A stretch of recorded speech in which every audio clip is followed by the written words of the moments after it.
Our Eucharistic celebration this afternoon is attended as well and made special with the presence of our dear students, our dear brothers and sisters from the Siena College of Quezon City.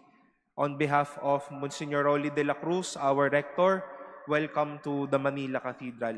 Palakpakan po natin ang ating mga minamahal na estudyante. My dear brothers and sisters, every dream that we look forward and maybe every present situation that we enjoy fell first and foremost from the most dramatic and even heart-aching situations. Marahil po ang iba po sa atin, sa inyong mga malalaki na dito, you are in your staple job as of the moment because you first faced what was so hard, painful, and heavy for you. Lawyer ka ngayon dahil ilang beses kang nag-try ng bar exams. Nasa stable job ka ngayon pero dumaan ka naman sa butas ng karayom. Just to name some of these. You are students and your today is to face the crucible requirements of your performance tasks, your projects, your quizzes, your exams, and everything. Every dream that we look forward fell first and foremost from the most dramatic and even heart-aching situations. Jesus in our gospel sounds very optimistic and realistic about the coming of the kingdom of God and about the glory of the Son of Man. But after saying all those things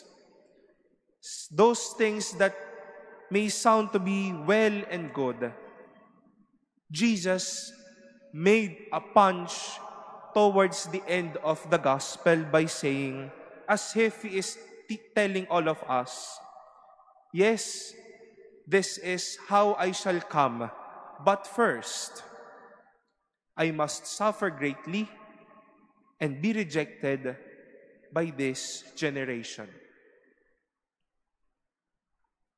While it is important, my dear brothers and sisters, to be hopeful for what lies ahead, it is also important to be courageous with the present.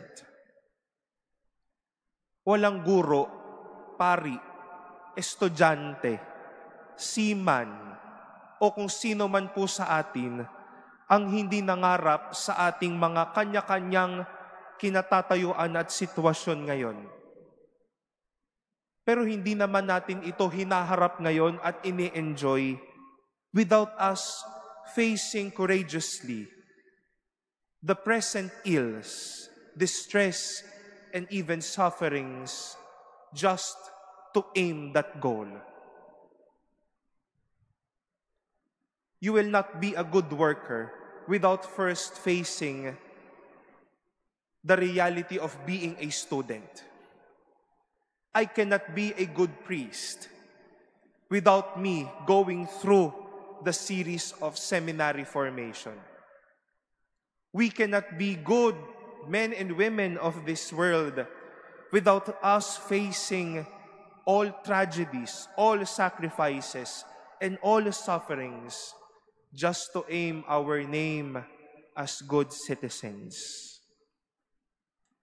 I might sound hard, but before Jesus himself faced the resurrection, he first faced the rejection of his disciples, even of his own friends, and the Calvary.